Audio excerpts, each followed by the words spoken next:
नमस्कार, आदाब, सत श्री अकाल। मैं हूं आपके साथ ऋषभ चौहान। कहानियों का सिलसिला बदस्तूर बरकरार है। आज की कहानी सोशल मीडिया पर छा गई है। आज की कहानी मीडिया की सुर्खियां बन गई है। कहानी काफी ज्यादा हैरान और परेशान करने वाली है। इस पूरी घटना को सुनने के बाद आपको पता चलेगा कि बॉलीवुड से करीबी रिश्ते किस तरह से आपकी जाने का कारण भी बन सकते हैं। इतना ही नहीं, आपका मशहूर होना आपके लिए कितना ज्यादा घातक साबित होता है। दरअसल इस कहानी को शुरू करें, लेकिन उससे पहले मैं आपको एक केस बताता हूं जो कि साल 2022 29 मई का है। इस केस के अंदर पंजाब के मशहूर सिंगर सिद्धू मूसेवाला की जान गई थी। कुछ लोगों ने बीच सड़क पर उन्हें गोलियों से भून दिया था और उनकी हत्या कर दी थी। और जब इस पूरे मामले में कई चीजें निकलकर सामने आई थी तो सिद्धू मूसेवाला की हत्या की जिम्मेदारी लॉरेंस बिश्नोई गैंग ने ली थी। और इस कहानी के अंदर भी कुछ ऐसा ही हुआ है। सड़क पर एक मशहूर नेता को गोली मारकर मौत के घाट उतार दिया गया है और अब लॉरेंस बिश्नोई गैंग इसकी जिम्मेदारी ले रही है। इस कहानी को शुरू करें, लेकिन उससे पहले मैं आपको हमेशा की तरह किरदार और जगह के बारे में बता देता हूं। दरअसल ये पूरी घटना बीते दिन पहले यानी 12 अक्टूबर की शाम की है। उस समय पूरा देश दशहरा मना रहा था। इस कहानी के अंदर जो पहला किरदार है उनका नाम है जियाउद्दीन सिद्दीकी। कहानी के अंदर दूसरा किरदार लॉरेंस बिश्नोई गैंग है। कहानी के अंदर तीसरा किरदार अगर मीडिया की माने तो मशहूर एक्टर सलमान खान भी है। इस कहानी के अंदर चौथा किरदार वो 3 लोग हैं जिन्होंने गोली मार के जियाउद्दीन सिद्दीकी को मौत के घाट उतारा है। अब इस कहानी को शुरू करते हैं। दरअसल बिहार के गोपालगंज में सन 1958 में एक बच्चे का जन्म होता है। उस बच्चे का नाम रखा जाता है जियाउद्दीन सिद्दीकी। सिद्दीकी शुरू के 5 साल गोपालगंज के अंदर ही बिताते हैं। उसके बाद जब वो 6 साल के होते हैं तो उनके पिता उन्हें 6 साल की उम्र में साल 1964 के दौरान मुंबई लेकर आ जाते हैं। जियाउद्दीन सिद्दीकी का बचपन मुंबई की गलियों में बीतने लगता है और वो धीरे धीरे पूरे मुंबईया बन जाते हैं और उनके पिता उनका पालन पोषण जो करते हैं वो घड़ी ठीक करने का काम करके करते हैं। धीरे धीरे उनकी स्कूलिंग जो है वो शुरू हो जाती है। स्कूल के बाद वो कॉलेज के अंदर दाखला लेते हैं और मुंबई के MM के कॉलेज से अपनी ग्रेजुएशन पूरी करते हैं। बीकॉम उन्होंने ग्रेजुएशन के तौर पर किया होता है और इसी के दौरान जब उनकी ग्रेजुएशन चल रही होती है तब वो राजनीति के अंदर भी सक्रिय हो जाते हैं और साल 1977 को वो कांग्रेस की यूथ नेशनल कांग्रेस को ज्वाइन कर लेते हैं। चुनाव लड़ते हैं, चुनाव भी जीतते हैं और राजनीति के अंदर वो पूरी तरह से सक्रिय हो जाते हैं और एक राजनेता की तौर पर, एक युवा नेता के तौर पर वो काम करना शुरू कर देते हैं। धीरे धीरे उनके काम जनता को बेहद ज्यादा पसंद आने लगते हैं, पार्टी को काफी ज्यादा पसंद आने लगते हैं। उसके बाद पार्टी उन्हें चुनाव लड़ाने का प्लान बनाती है और सन 1999 के अंदर उन्हें पहला चुनाव लड़ाया जाता है। चुनाव लड़ने के बाद वो विधायक बन जाते हैं। फिर साल 2004 में उन्हें चुनाव लड़ाया जाता है, वो तब भी जीत जाते हैं। साल 2009 में चुनाव लड़ाया जाता है, वो तब भी चुनाव जीत जाते हैं और 3 बार लगातार बांद्रा पश्चिम विधानसभा क्षेत्र से वो कांग्रेस के विधायक रहते हैं। इसी बीच उन्हें मंत्री पद का दर्जा भी मिल जाता है। जियाउद्दीन सिद्दीकी जनता के बीच काफी ज्यादा सक्रिय रहते थे, गरीब लोगों की काफी ज्यादा मदद करते थे और जनता के अंदर उनका काफी ज्यादा वर्चस्व था। महाराष्ट्र की राजनीति के अंदर भी उनको हर कोई जानता था और वो मजबूत पकड़ महाराष्ट्र की राजनीति के अंदर रखते थे।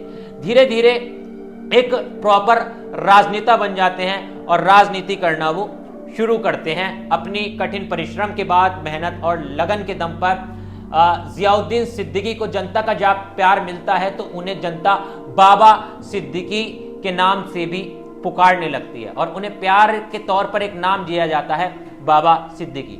अब बाबा सिद्दीकी अचानक से साल 2024 में कांग्रेस से इस्तीफा दे देते हैं।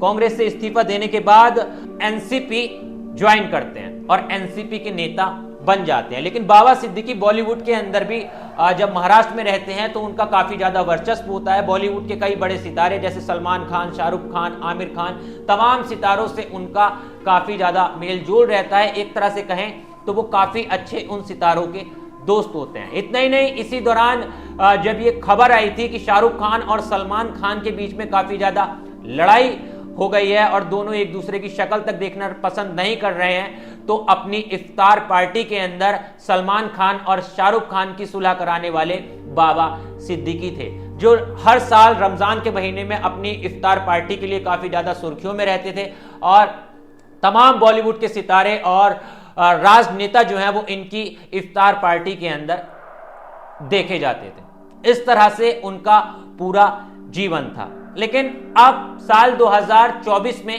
12 अक्टूबर को वो काला दिन आता है जिसके अंदर ये पूरी घटना घटी है। दशहरे का समय था, लोग दशहरे की खुशियां मना रहे थे, पटाखे छोड़े जा रहे थे सड़कों पर और बाबा सिद्दीकी अपने बेटे जिसान सिद्दीकी के दफ्तर पर आए थे, जो कि बांद्रा क्षेत्र के अंदर ही बना हुआ है। अब अपने बेटे के साथ उन्हें घर निकलना था, लेकिन इसी बीच उनके बेटे के पास एक कॉल आती है और उनका बेटा उनसे पहले ही उस कॉल को सुनकर निकल जाता है क्योंकि उसे कुछ काम होता है।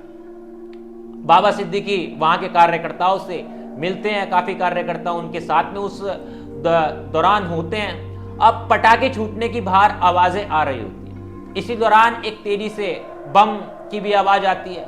लोगों को लगता है कि पटाखे छूट रहे हैं, काफी ज्यादा धुआं हो जाता है और इसी धुएं के बीच 3 नकाबपोश बदमाश गाड़ी से उतरते हैं और दनादन फायरिंग करना शुरू कर देते हैं। इस फायरिंग के अंदर बाबा सिद्दीकी को उनके कार्यालय के बाहर ही 3 गोलियां लगती हैं, एक सीने में और एक पेट में। अब जब ये गोलियां लगती हैं तो एकदम से अफरा तफरी का माहौल जो है वो बन जाता है। बाबा सिद्दीकी को जब कार्यकर्ता खून में देखते हैं तो उन्हें तुरंत अस्पताल लेके जाया जाता है, लीलावती अस्पताल, जो कि पास में ही है बांद्रा में। अब लीलावती अस्पताल में बाबा को जब लेके जाते हैं तो डॉक्टर उन्हें मृत घोषित कर देता है। अब इस पूरे मामले के अंदर पुलिस एक्शन मोड में आती है, तहकीकात करना शुरू करती है क्योंकि एनसीपी के बड़े नेता की हत्या हो गई है, बदमाशों ने बीच रोड पर उन्हें गोली मारी है।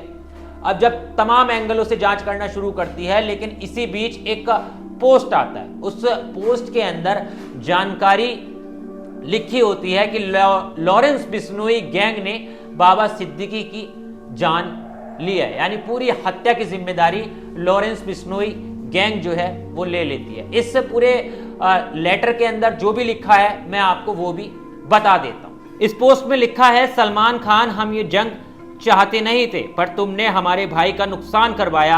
आज जो बाबा सिद्दीकी की शराफत के पुल बांध रहे हैं वह एक टाइम में दाऊद के साथ मकौका एक्ट में था। इसके मरने का कारण अनुस्थापन और दाऊद को बॉलीवुड राजनीति प्रॉपर्टी डीलिंग से जोड़ना था। हमारी किसी से कोई दुश्मनी नहीं है, पर जो भी सलमान खान और दाऊद गैंग की हेल्प करेगा अपना हिसाब किताब लगा के रखना। हमारे किसी भी भाई को कोई भी मरवाएगा तो हम प्रतिक्रिया जरूर देंगे, हमने पहले बार कभी नहीं किया। इस तरह की जिम्मेदारी जो है वो लॉरेंस बिश्नोई गैंग के एक व्यक्ति ने सोशल मीडिया पोस्ट करके ली है और लॉरेंस बिश्नोई गैंग को टैग भी किया है।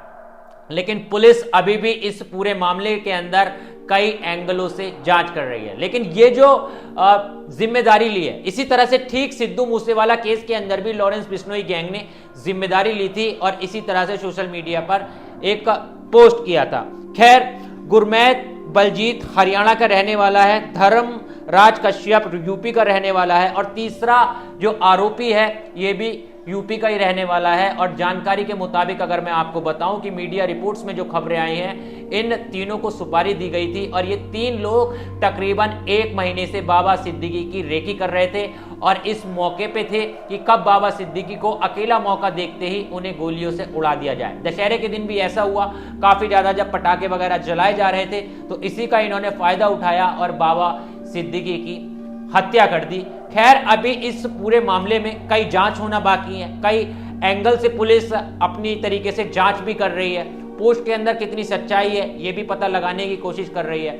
अभी कई खुलासे होना बाकी हैं इस कहानी के अंदर।